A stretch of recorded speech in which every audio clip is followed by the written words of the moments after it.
அரசியல் விமர்சகர் நாகராஜ் இணைந்திருக்கிறார். Nagaraj, your views on this? இப்போ களம் செட் ஆயிடுச்சுங்க. இந்த தொகுதி பங்கீடு அதை நோக்கி இதற்கு மேல் என்டிஏவும் போகும். அதாவது தொகுதி பங்கீடு முடிஞ்சிருச்சு. எந்தெந்த சீட்டு யாருக்கு அப்படின்ற ஒரு விஷயத்துக்குள்ள என்டிஏ உள்ள போகும்னு நினைக்கிறேன்.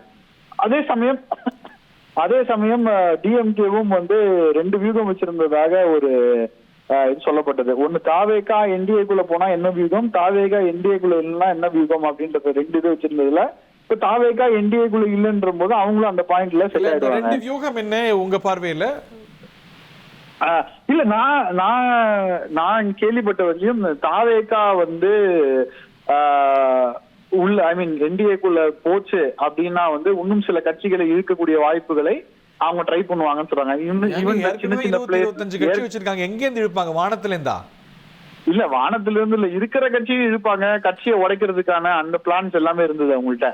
இப்ப அந்த இல்ல இவங்க என்ன பண்றாங்கன்னா ஏகப்பட்ட கட்சி வச்சிருக்காங்க. அதன் பிறகும் ஒரு இன்ச்ச கூட விடாம இருக்கணும்னு பாக்குறாங்க. ஃபார் எக்ஸாம்பிள் சேர்க்க வைக்க இல்ல இன்னைக்கு ஃபார் எக்ஸாம்பிள் கம்யூனிஸ்ட் இன்னைக்கு இரட்டை நிலைப்பாட்டுல இருக்காங்க.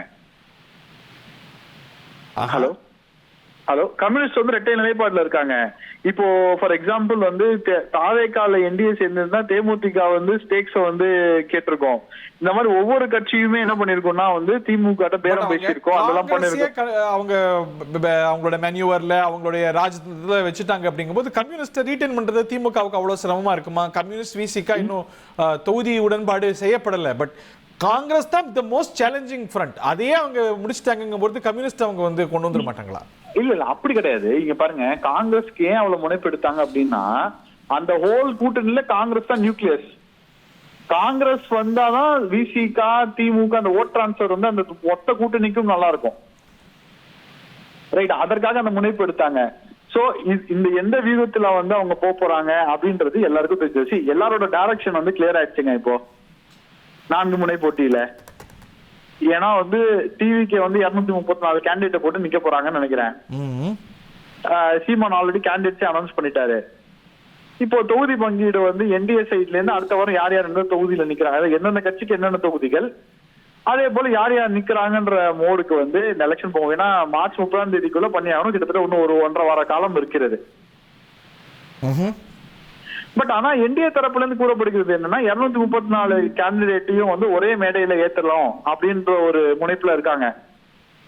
ஒரு மாநாட்டுல சென்னையில அதை நோக்கி அது போகுது. அது அநேகமா கன்னியாகுமரி மாநாடுக்கு அப்புறம் நடக்கும் என்று நினைக்கிறேன். 1,27,00,000 மனங்களை வென்ற தந்தி டிவி யூடியூப் சேனல். தவிர்க்க முடியாத தம்ப்நெயில்ஸ், கலக்கலான கான்டென்ட்ஸ். நீங்களும் இந்த குடும்பத்தில் இணைய இப்பவே சப்ஸ்கிரைப் பண்ணுங்க. அசுரபலம் கொண்ட எங்கள் டிஜிட்டல் கரங்களில் உங்கள் விளம்பரங்களை சேர்க்க வாட்ஸ்அப் பண்ணுங்க. 8939888378.